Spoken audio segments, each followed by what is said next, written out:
Good evening, everybody. We're going to talk about six topics today. Lots happening throughout the world. I want to give updates to followers, a little bit of a change of direction as I finished a couple forums today, the earliest being on the international stage again, and this specifically with absolute justices who deal with all kinds of courts internationally. And the problem first going into why I'm changing direction, looking at taking our politicians to the International Criminal Court, not the International Court of Justice. The main reason for that, as I went through it today, in actually great length, is that Canada must volunteer to be administered in the International Court of Justice. That's the only way to have any international oversight into what Canada is doing against its people, specifically here for Albertans today. By going to the International Criminal Court and the UNSC, that's what they say will absolutely bind Canadians, especially when you're targeting politicians who absolutely have full authority all of us. So when dealing with something like genocide, you absolutely have to go to the International Court of Justice, and still with that UNSC binding 5, because they all have to accept the International Criminal Court's decision. And to do that, make sure you go to them first, and then as well to the International Criminal Court. That's where I'm going to target genocide. I'll have to name all leaders of every federal party that's in power today, our official oppositions, that are on board with immigration from variant countries during the COVID-19 crisis, going back to March of 2020, all the way till 2021 today, in Canada's plan forward against the people of Canada and absolutely Albertans. So I will be doing up a letter coming in the next couple weeks, putting together all the evidence. I'll be soliciting everybody, as I did with the last letter, to come forward, put their names on it. I'll need everybody's email. And I'll be reaching out to everyone who has provided me an email, sending that and asking them, are you on board with this?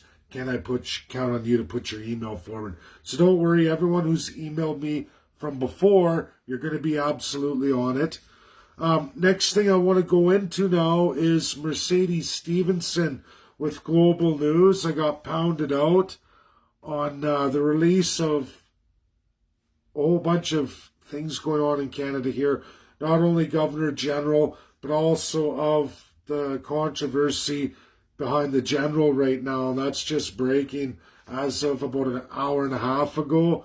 I had Mercedes' family. I talk about colonialism. I talk about third-class colonialism. I talk about third-class citizens versus this first-class autocracy. I talk about heavily, with all of you, my followers, and so many more coming on board, I talk about the absolute establishment of a first-class society that transcends our media. It goes into our academia and large portions of it. We're absolutely this first-class Canadian. We're not talking solely by wealth. We're talking about political family ties to an established colonial power where people have had positions. Governor General, Lieutenant Governor, and the list goes on and on. Senate, absolutely our entire Senate here in Canada.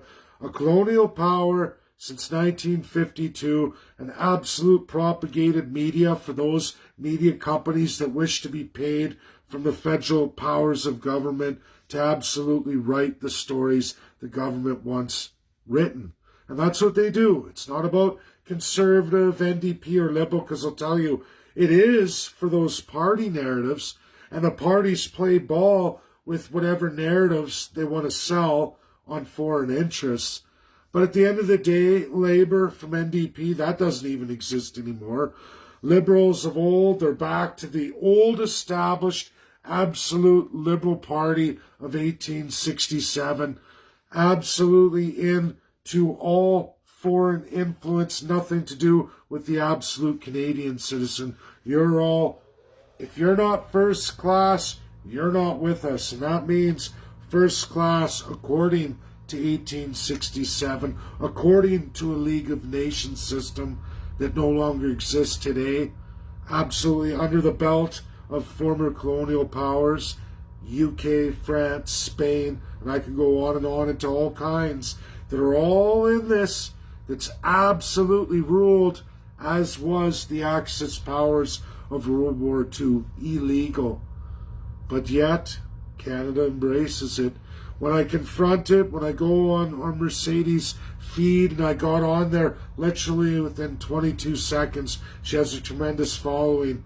The heat I'm getting hit with, the absolute abuse from Canadians, whether they're attached to that first class system, and the sad part is the ones who are third class and just don't know any better.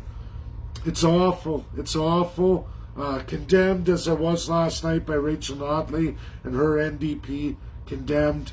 It's absolutely sick. It's disgusting. There is not a party for the people in power today with any kind of seats in Parliament, and there definitely isn't any in the province of Alberta. Third thing I want to get into is Ted Cruz and SCOTUS. And I had all this work with one of the Supreme Court justices of the United States of America, the Institute underneath her. She's passed away now. She just passed away here last summer. And I get into this because Ted Cruz goes off on a launch and, he tags SCOTUS and USA's not fighting China. Why are they not? And that's very simple. It's called the United Nations Security Council. And education needs to absolutely be brought to both Republicans and Democrats who don't understand how this works and why they keep failing in their challenges to the SCOTUS. The SCOTUS, the Supreme Court of the United States of America, the great Justice Ruth Ginsburg was a master of international law. I just thoroughly love reading her works. I have so much more to go through, but a lot of my research takes me absolutely to that one justice. And although a Democrat, she had a lot of Republican leanings too. She was always held 50-50. What kind of Ruth are you going to be given? But that's how Americans interpret, and that's how Republicans or Democrat politicians interpret what works Ruth did, what they don't understand, and what Ruth brought to SCOTUS in the United States, meaning the other 8 Supreme Court justices that doesn't exist right now, and I don't know. So far, SCOTUS looks intact.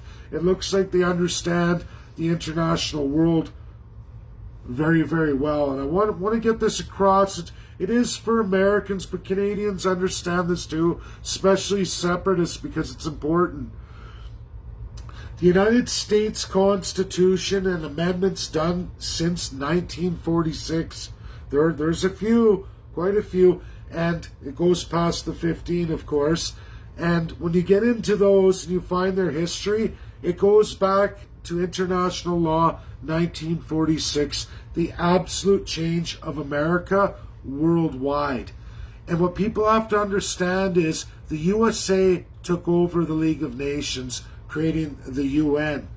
And they imposed constitutions along with Russia, their absolute partner, and 3 other countries that they allowed absolute full authority partnership in this new world. The allies of World War II, but the most powerful being, at the time, 1946, absolutely Russia, absolutely United States. Now, they went through a Cold War, but in 1946, those 2 powerhouses, with their mighty military power on this earth, agreed to divide up all these nations broken from colonialism or broken from the war, the Second World War. Constitutionalists, constitutionalists, where they don't have a constitution at all, in crisis, torn, rebel, or post-World War II state in waiting. And USA and Russia embarked on a series of international commitments, dividing up nations all over the world. Just look at Berlin, the Berlin Wall, East and West Berlin. And that's not all. There are many, many Asian countries, many, many European countries, many. And separatists asked me, and they're starting to wake up into this international. Well, how did all these countries get independent?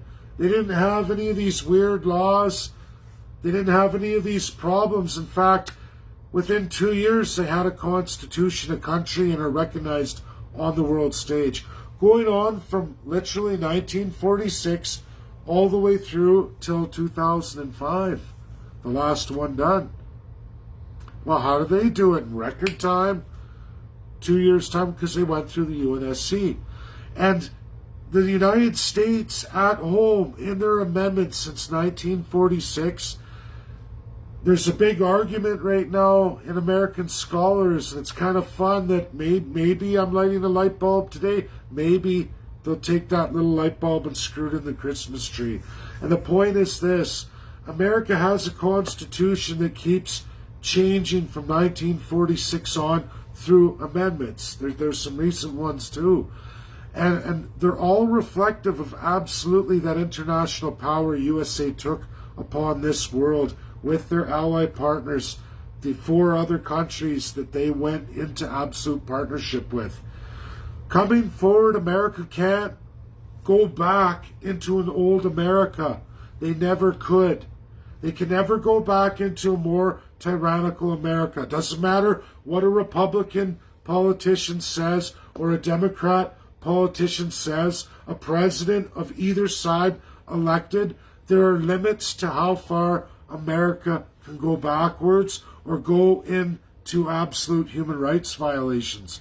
And if America was to go too far at home domestically inside their own constitution, the SCOTUS knows we can't do this because we're subject to our international commitments. And that's the biggest difference between the United States and so very, very many nations around the world. One of the most well-established Supreme Courts ever assembled, and since 1946. I would say America has the greatest Supreme Court this world has ever seen since World War II. I argued that today, and no matter who they ascend from whichever party, as they come on board and they go into their own precedent, and then they deal in international law. The greatest gift, Ruth Ginsburg left, she's passed away now, but it's the greatest gift in the world and in America. I argue that America will never be able to go backwards in amendments constitutionally for their own country. And unfortunately for Ted Cruz, and you know, I'm only tagging Ted just from his post today. This is just for education. You can call it my opinion, but you know what? Why don't you go ask SCOTUS? You're a SCOTUS. Go sample them, because you're going to find that every time SCOTUS since 1946 has ruled something unconstitutional, setting up the stage for a constitutional amendment is absolutely tied from 1946, international binding law, and America taking over the world as leader of the world, committing to the world, imposing constitutions all over the world in many, many countries, and USA can never get out of it. They could, but that means they give up their veto power, they give up the UN, and the world is now going to be in turmoil. And you can kiss the American dollar goodbye too in that kind of scenario. It will never happen, and it is absolutely SCOTUS in the United States that keeps America on track. And, you know, for scholars, take a look at what I'm saying. Politicians, even in Canada, or especially separatists in Canada, but also American politicians, have a look. And scholars, you'll have a look. You're going to trace everything back to 1946 or anything bound absolutely by the 5 in international law since. It takes U.S. a while domestically at home to make the changes, but they have consistently made the changes in their House and in their Senate, regardless of how they feel. Because at the end of the day, SCOTUS says, we're not going to give up this power on this earth. We will be the example for the world. And that's a fact. And it's really beautiful, actually. Enough with that. We're going to move on to number 4 here. Pierre Poilievre today. And it's a great video. He talks about the Bank of Canada.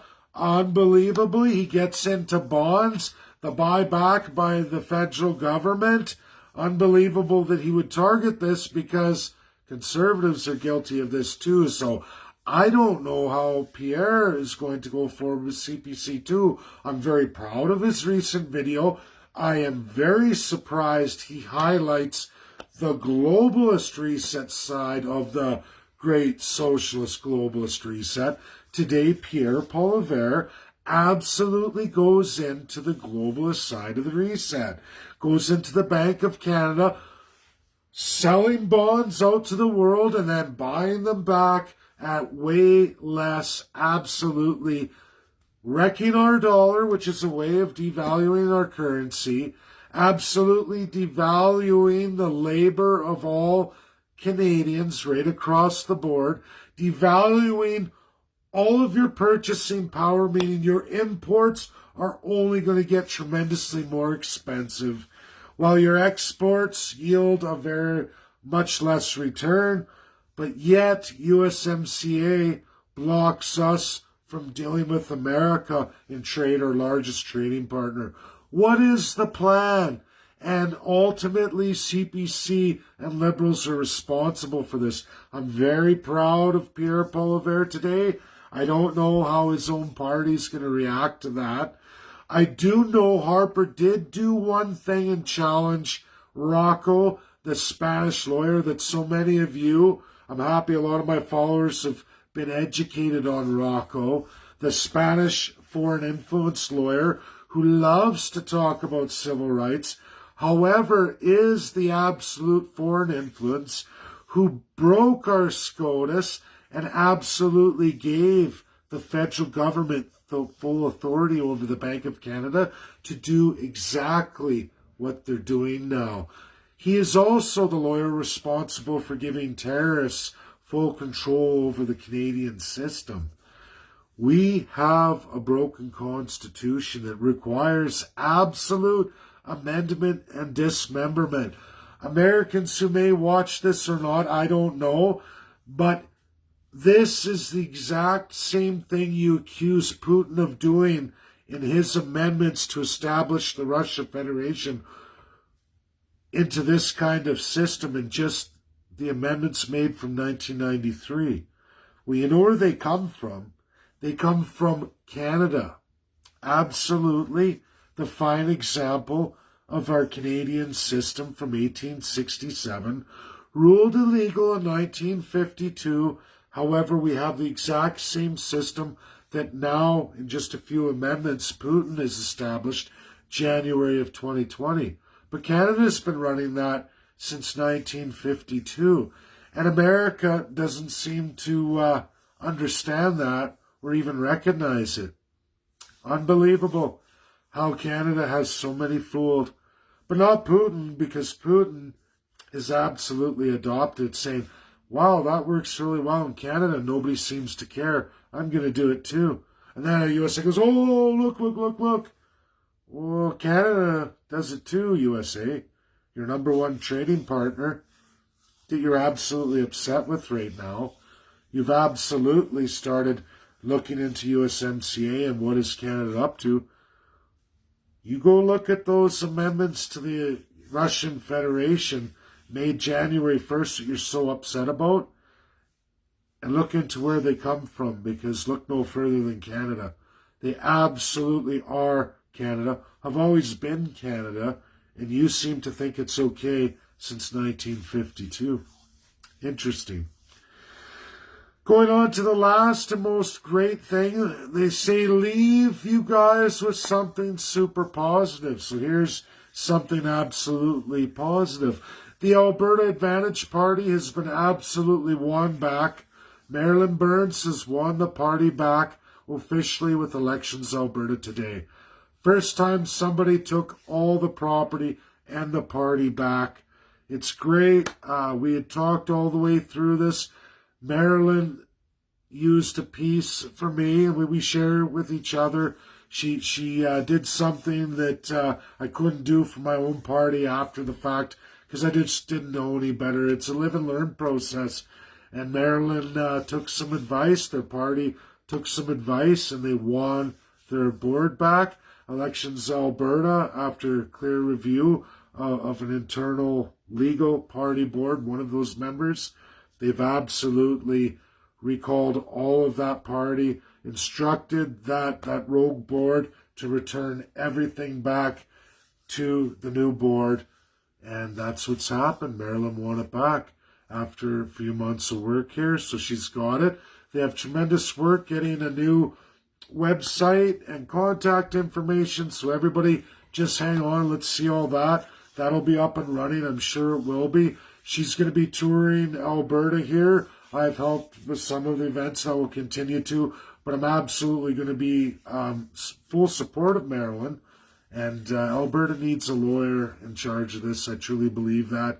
I couldn't get Brian Jean to commit to it, but we have Marilyn Burns, which is really terrific. So there is great and wonderful news. We now have officially 3 parties fighting back and looking into independence. So those who would like to meet Marilyn in her little touring, she can't have huge events. I do want to do the online Zoom. Marilyn likes the in-person ones. She's going to do that, but I know we're going to have to eventually look at the Zooms, which is what I want to do. But if those of you who would like to meet Marilyn on one of these tours she's going to be embarking on, message me out, personal message, and we'll have a live conversation and discuss that, okay? Thanks, everybody. Really crazy day, lots of good stuff. Internationally is always huge for me. I love that. I'm going to see if I can move some of the international academic community one more time. And this International Criminal Court's big too. I have to move on to that because Canada's never going to ever absolutely step into the International Court of Justice. They'll just give me the middle finger and say, screw you. And they don't have to be bound to it. But if we all go to the International Criminal Court and the UNSC, we can absolutely get it done. I don't know if we can win it. I don't know what kind of foreign influences our federal politicians have or backdoor deals they've done. I don't know that International Criminal Court. But I have faith that the UNSC would hear it. And all we can do is try. And I look forward to people coming on board when I publish that in its entirety.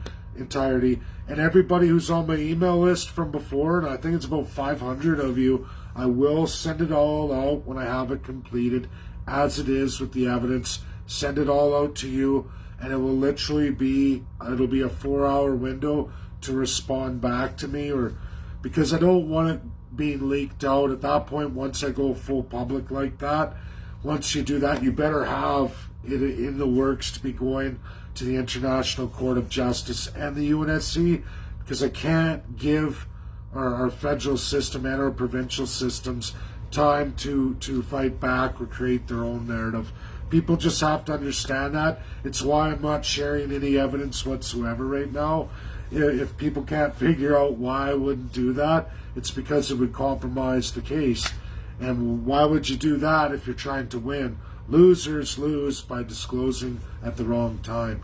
So there will be a public disclosure, but it'll be a limited window to get back to me when it's time to send that off.